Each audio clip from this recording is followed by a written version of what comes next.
So one thing that I think what you're saying, it's just so important to me because this is the future of our life. Like, as I get older, I think more and more about how the people that are teenagers, the people that are even younger than that, are the people that are going to be looking after me in some way or another. They're going to be voting.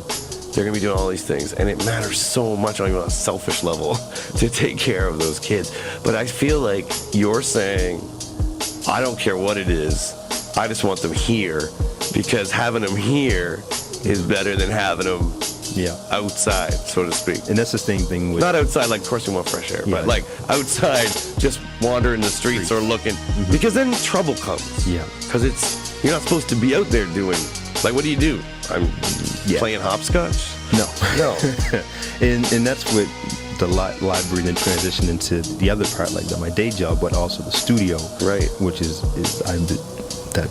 co-founded Centerline Studio, and that's the same thing. Like, if you're not gonna be there, let's put you somewhere where you can be with your peers, but at the same time maybe stretch your brain cells a little bit, and let's see how we can make your mind stretch. And maybe that might be chilling, but then having a small conversation. What do you really want to do? Yeah, you might want to go to school or university, but no, what do you really want to do with your life? Like, for real, minus school. Like, what do you really? Like, what are you passionate about? Yeah. What do you really like? Yeah, I want to. No. What do you want to do? Right. And then you get down to that. You know what? I just want a family. It's like, what?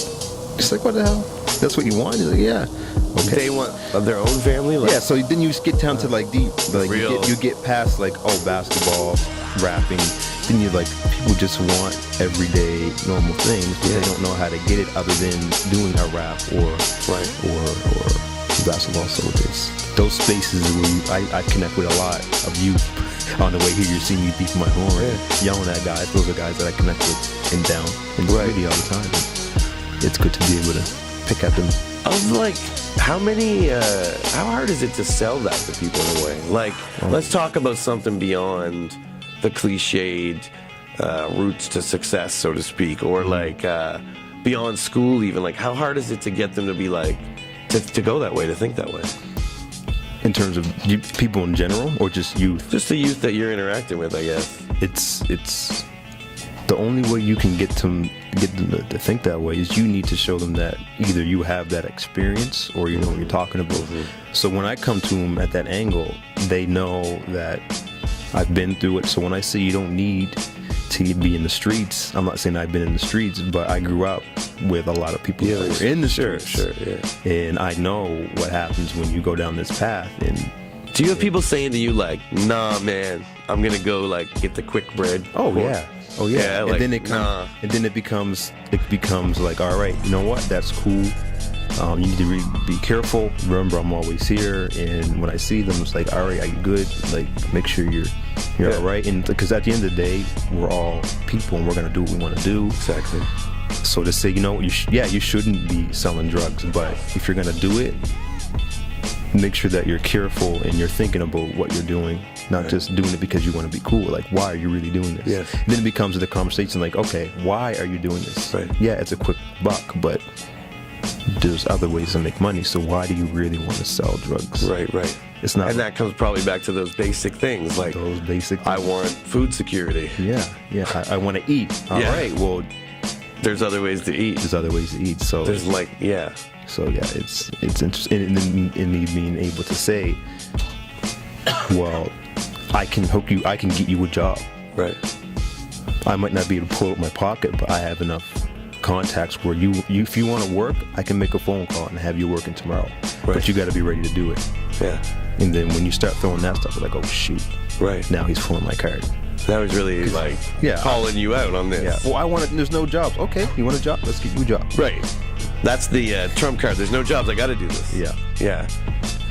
So, have you always had the feeling of wanting to help other people, wanting to be in a position like this, or is it something that just kind of evolved out of? How did you get to? Because I don't know. I mean, I think it's something I would like to see all of us embrace more of. But for the person out there who's like, oh, well, I don't have a lifetime of experience working with kids, I guess it's not for me. How did you get to did you just I mean, I don't think you're like an old man by any means. No. So how did you, as like a young guy, in my opinion, start telling young people, hey, there's another way? This is the question that Sobaz Benjamin, I would call him one of my mentors. And nothing but this city. We should have, you know what? I got an idea. You know that statue at Cornwallis that we should take down? Yeah. Let's put one up with Sobaz. Why not? He wouldn't like it. He would hate that. But I would like it. Yeah.